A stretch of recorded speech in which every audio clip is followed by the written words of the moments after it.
Design of concrete structure 2 subject code CE333 mid term exam preparation. এটা মূলত RCC স্ট্রাকচারও বলা হয়।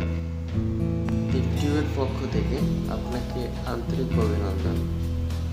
দেবটিউব মূলত সিটি ইউনিভার্সিটির সিভিল ইঞ্জিনিয়ারিং ডিপার্টমেন্টের বিভিন্ন সাবজেক্ট নিয়ে আলোচনা করে।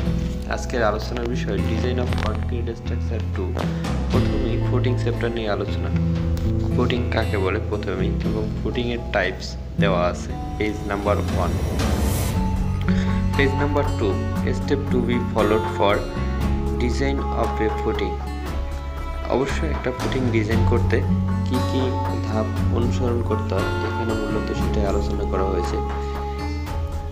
এখানে মোটা ইউএসডি এবং ডব্লিউএসডি দুইটি মেথড নিয়ে আলোচনা করা হয়েছে। অবশ্যই মিড টার্মে আমরা শুধু ইউএসডি মেথড অঙ্কগুলো করেছি, যেখান থেকে ইউএসডি মেথডের ফুটিং ডিজাইন করা হয়।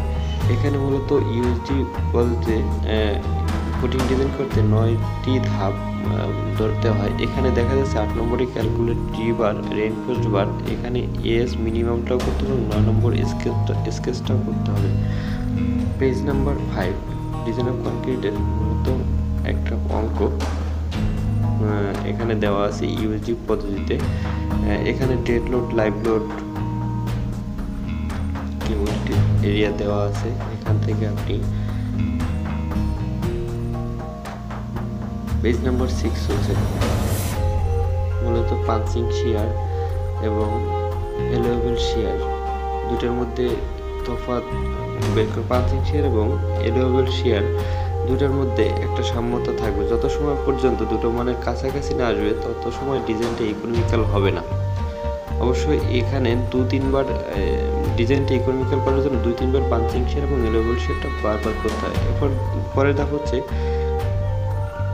বেন্ডিং স্ট্রেস হচ্ছে লং পোর্শনের জন্য এবং শর্ট পোর্শনের জন্য, মানে মিনিমাম রডের ক্ষেত্রে এবং ম্যাক্সিমাম রডের ক্ষেত্রে।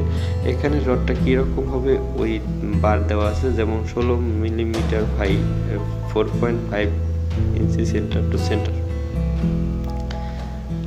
এখানে আরও একটা এক্সাম্পল দেওয়া আছে, example number 2 page number 10 class number 3। এখানে আরেকটা অঙ্ক দেওয়া আছে যেখানে dead load, live load, QA দেওয়া আছে। সেখান থেকে আপনি প্রথমেই দেখা যাচ্ছে 8 এবং 12 একটা ফুটিংয়ের বেরোইছে। এখান থেকে দেখা যাচ্ছে প্রথমেই অঙ্কে দেওয়া ছিল ফুটিংয়ের এটা 25x12 ইঞ্চি, আর ওখানে কিন্তু ফিটে। এখান থেকে আপনি পাঞ্চিং শেয়ার বের করবেন, তারপরে লেভেল শেয়ার বের করবেন। দেখা যাচ্ছে এখানে পাঞ্চিং শেয়ার এবং লেভেল শেয়ারটা অনেক ডিফারেন্স। সেক্ষেত্রে আপনি পাঞ্চিং শেয়ার এবং লেভেল শেয়ারটা খুব কাছাকাছি আনার জন্য 2বার করে দেওয়া আছে। আপনার ক্ষেত্রে আরও বেশিবার লাগতে পারে। তারপর rebar for long direction, rebar for short direction. এখানে এস মিনিমামটা কিন্তু সবসময় মনে রাখতে হবে, এস মিনিমামটা করতে হবে।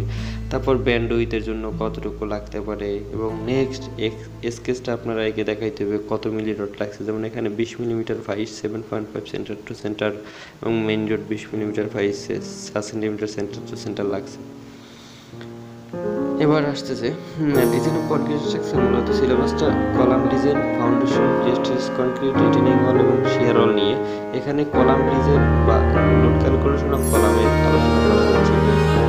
এখানে হাইট কলামের একটি নমিনাল ক্যাপাসিটি কীভাবে বের করতে হয়। মূলত নমিনাল ক্যাপাসিটি একটা সূত্র PN.85 A prime C AC plus S এর সূত্রটা ক্যালকুলেশন করলে ডিজাইন ক্যাপাসিটি বের হয়ে যায়। এখানে আরও একটা প্রবলেম দেওয়া আছে design of tight square column. এখানে মূলত টাইট স্কোয়ার কলামের আলোচনা করা হয়েছে, যেখান থেকে টোটাল লোড করবেন। তারপর পিইউ মানে আলটিমেট লোড, পিএন মানে ন্যাচারাল লোড। এভাবে করার পরে আলটিমেট লোড টাইবার বের করবেন। টাইবারের ক্ষেত্রে 3টা রুলস ফলো করতে হয়। সর্বনিম্ন যে মানটা হবে ওইটাই হবে গ্রহণযোগ্য।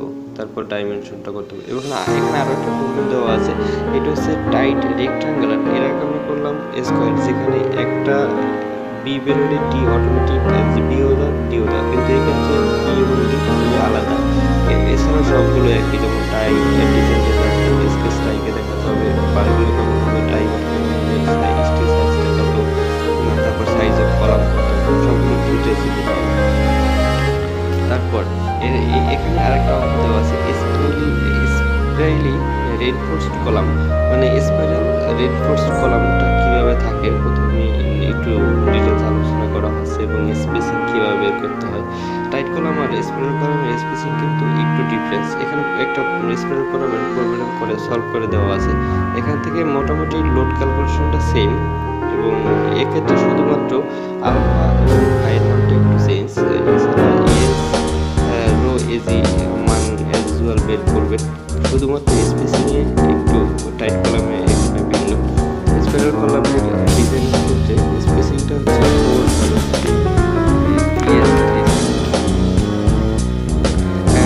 এখানে নতুন একটা চ্যাপ্টার ইন্টারেকশন ডায়াগ্রাম। কলাম ডিজাইনে ইন্টারেকশন ডায়াগ্রাম ফলো করে অনেক সময় অনেক অল্প অঙ্ক সলভ করা হয়। ইন্টারেকশন ডায়াগ্রামে অঙ্ক সলভ করার জন্য একটি গ্রাফ অবশ্যই পরীক্ষায় দেওয়া থাকবে, যে গ্রাফের মাধ্যমে আপনি অঙ্কটা খাতায় সলিউশন করবেন এবং পরীক্ষার হলেও গ্রাফ দেওয়া থাকবে।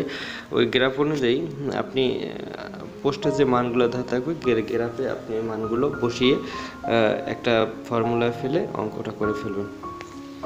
এখানে একটি ইন্টারেকশন ডায়াগ্রামের মাধ্যমে একটু অঙ্ক দেওয়া আছে, মোটামুটি করলে আপনি সলভ করতে পারবেন। এটাই মিড টার্মের fully preparation. Like, comments and subscribe my channel. Comments